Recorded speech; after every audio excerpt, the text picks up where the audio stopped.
into people that have an accent almost every semester because they're some of the smartest individuals on planet Earth. I'm just letting you know in advance so that you know. And if you don't have an accent, don't feel bad either, because then you're going to be in my boat. When I was growing up, my mother loves telling everybody the story of when she took me to kindergarten. Oh no. Come on, mijo, let's go to school. If you don't speak Spanish, mijo means sexy little Mexican boy. My mom told me why y'all ruining it for me. So my mom would take me to school, and I will never forget, because every memory is attached to an emotion. Every strong memory is attached to an emotion. My mom took me to school, and Mrs. Van Vielen was my teacher. When you heard me say about my name, I wasn't kidding. She took me by the hand. Mijo, aquí vas a aprender mucho. You're going to learn a lot here. Te va a ayudar. It's going to help you. I'm like, And we run into Mrs. Van Vielen. Mrs. Van Vielen's like, Ernesto Migia, thank you. First thing I do, esta vieja está loca.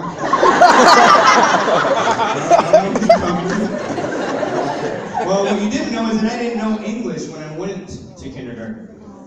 Okay, so the teacher's talking to me, Ernesto really goes, she goes, it's going to be so much fun here, you're going to learn so much. And meanwhile, I'm grabbing my mom like this. No me deje aquí, no. This is not safe. It's not a good place.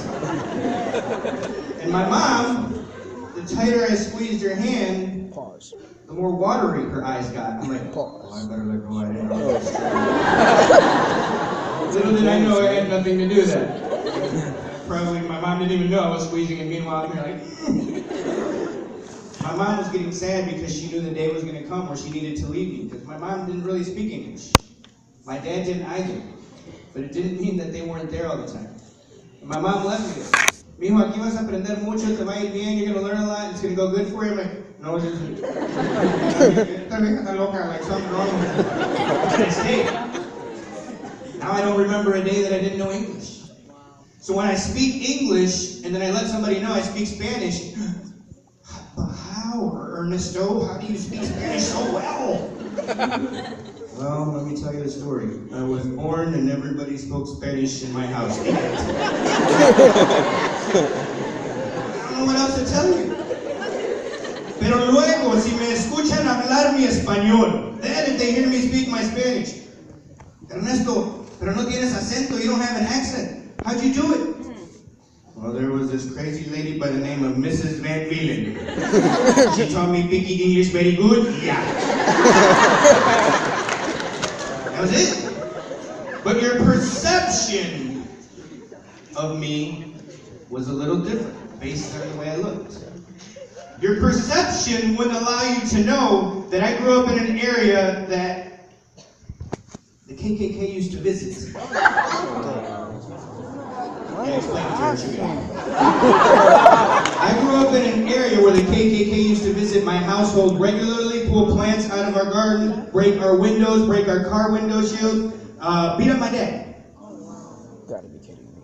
I grew up in an area where my mother was the janitor of my elementary school. Some of y'all don't even want your parents to drop you off like a block near school. I walk.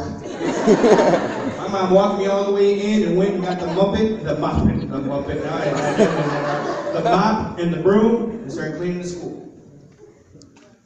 After 6th grade, I went back to Mexico and I was bullied because my Spanish wasn't perfect.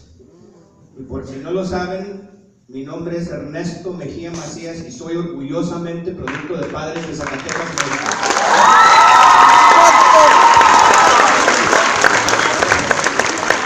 Now, typically, I'm on the other side of the country more often because I reside in Chicago. And when I say that, half the audience is like, oh, my mom lives there too! Now, on this side of the country, I know it's a little different porque tengo mis hermanos y mis hermanos boricuas, dominicanos, centroamericanos. Now, let me clarify something, one thing before I continue. One of the biggest fears of this nation is for us to stop hating ourselves amongst ourselves. It's one of the biggest fears of this nation. And if you can combine us with the African American community, it's over. It is. It is. But we hate amongst ourselves. And if you don't believe me, I'll give you the example. You go home, you ask your grandma, your grandpa, ese está muy moreno, el no. You know the truth, like some of you laugh like, oh, you know my grandma? No, I don't know your grandma. But it's what happens amongst us, and we can't allow that. Your perception of me was one based on what you saw. But what you wouldn't know is that when I was 12 years old, my father was murdered. What you wouldn't know is that when I was 16 years old, I contracted a disease called Guillain-Barré syndrome that left me in a wheelchair, temporarily paralyzed, unable to walk, dress myself, feed myself, do anything for myself without my shiro. My shiro is my mother, Maria Rosa Macias Saldiva. That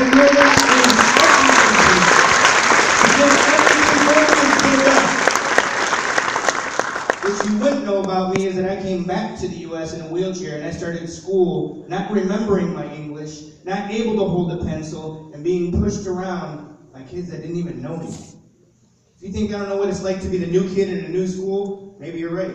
Maybe you don't know what it's like to be the new kid in a new school that doesn't know the language, can't hold a pencil, and has to be pushed around either. What you wouldn't know about me is that I've been on my own since I was 16. That I see my mom 2 weeks out of the year if I'm lucky. And if I get emotional, it's because I love my mom. And I just left my mom 4 days ago to come here. Because I wanted to be here. And one of the reasons is Jose. I don't know if Jose is around here, but Jose's been on me for the past couple of years. Because he saw me here a few years ago. He says, I need you to come back. I'm like, Mama needs me a little bit too right now, bro. I just left my mom. I just left her a few days ago. And I cut it short to do what I love, which is to be with y'all. Because a lot of people are fake up here. And I'm not talking about this stage, I'm talking about people that get on this mic.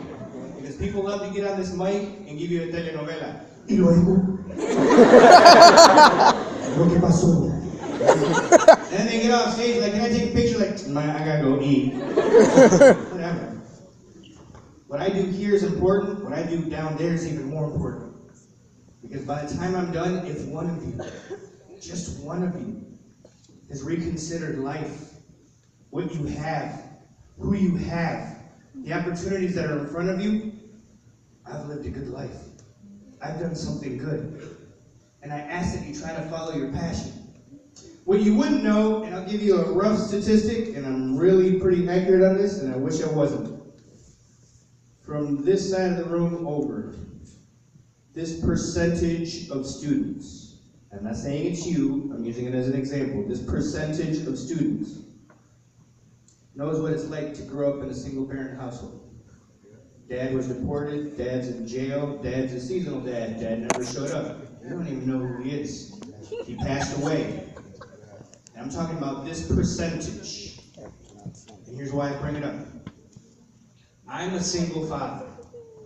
The cards that were dealt to me, it's just what life has given me. But I'm sick and tired of hearing that Latino males can't be responsible and good fathers because I cook, I clean, I wash, and I take care of my kids.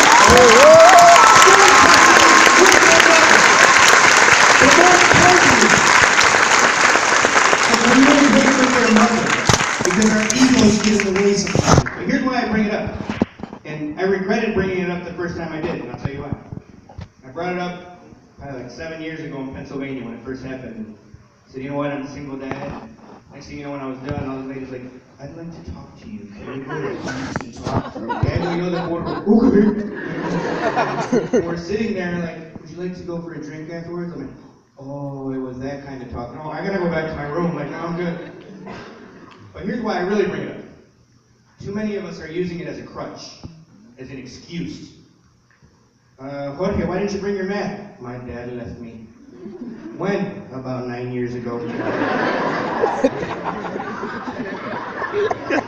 And then you get in a relationship because some of y'all, and I told you I got a promise, all honesty, you think you're ready for a relationship, but you're still trying to figure out how to not miss when you go to the bathroom. Like, I love you, girl. I love you more than my phone. Ooh, that's serious. Love. Listen to you. You keep on using it as an excuse. Why are you bad at relationships? dad left us. Really? And what does that have to do with the relationships? I don't know, but I've been using that line since I was 4. Stop using excuses. Now, back to the theme. What is the theme? Tell me again. Over your perception to end social rejection. I can tell some of y'all, like when you in church, like, amen. Oh, everybody on their knees now. Like, you don't even know. You just move what everybody else does. Open. Perception To. and social rejection. Try it again. Open. Over your perception To. and social rejection. Let me give you an example of social rejection, because if you're like me, like, well, can you explain that? Because I don't really know what you're talking about.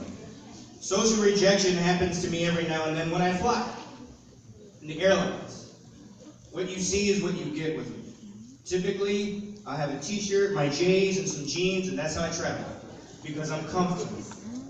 Nothing more, nothing less. I'm not that person that buys J's and walks like this so that they don't get old quick, okay? Just comfortable enough, that's it. I like it, it's my style. I am a Southwest junkie, Southwest Airlines. In Southwest, you don't get a seat, they give you a letter and a number. Because I fly so much, I actually have a free companion pass, which means somebody can fly with me for free, and I tend to get to board first, which is cool. Well, a lot of the times I'm in line, jeans, tennis shoes, and a t-shirt, my backpack sometimes, and the people behind me will check me, or so they think. Excuse me, young man, are you sure you're in the right place? So of course I have to check them. I put my ticket away. As a matter of fact, I know I am, but thank you for your concern. And I'll turn back around. So of course they think, well, this young man has an attitude, and he's definitely not in the position he's supposed to be, because he can't be in front of me with no hair and those tennis shoes. So then they continue. Sir, do you know how this works here, how they board? I do have a pretty good idea, but again, thank you for your concern. Just trying to find out exactly where I'm supposed to board and if I have the right position. Now, unfortunately for everybody else, I learned how to be quick with my tongue more so than my fists. Because fighting doesn't really help a whole lot. Being from Mexico, I don't want to get in a fight because I don't know what's going to happen afterwards nowadays. It's that bad, keeping it real. So they persist because I don't fit the mold of the suit. Maybe skin tone, maybe hair color, maybe height, maybe what I'm carrying. So they ask again, sir, I have A4. I don't know if you are in the right position. I have to turn around again. You know what? Let's end the conversation, sir. I have A1, I'm A-list preferred, I have a free companion pass, and I fly about 150,000 miles a year. But if you have any more questions, we can go to the front desk. My bad. Now, I'm not saying that to brag because it's not my style. I'm telling you because sometimes that social rejection is in terms of relationships, in terms of education, in terms of work, in terms of where you live. You can't let those factors determine who you're going to be. Do they influence it? Yes.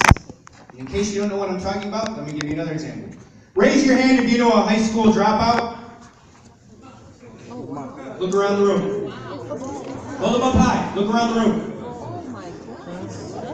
Hands down. My cousin's in high school. Raise your hand if you know a teenage parent. Look around the room. Look around the room. Hands down. Raise your hand if you know a teenager that's been to jail, probation, or likes to wear ankle jewelry. What? What? Look around the room. Look around the room. Hands down. For all of those, you could have probably given me 2 examples. So the last one, I'm only going to ask for 2 examples. Raise your hand if you know 2 people that have at least a master's degree, and if you raise your hand, I get to ask you who they are. Go. Some of you are like, I forgot it. I actually forgot. Look around the room now. I forgot. Hands down. Now, let me give you a quick replay. When I said raise your hand if you know high school dropouts, I'm like, put my foot up too. When I said raise your hand if you know a teenage parent, it never failed. Like, Maria got 3, baby. If you turned around and talked to somebody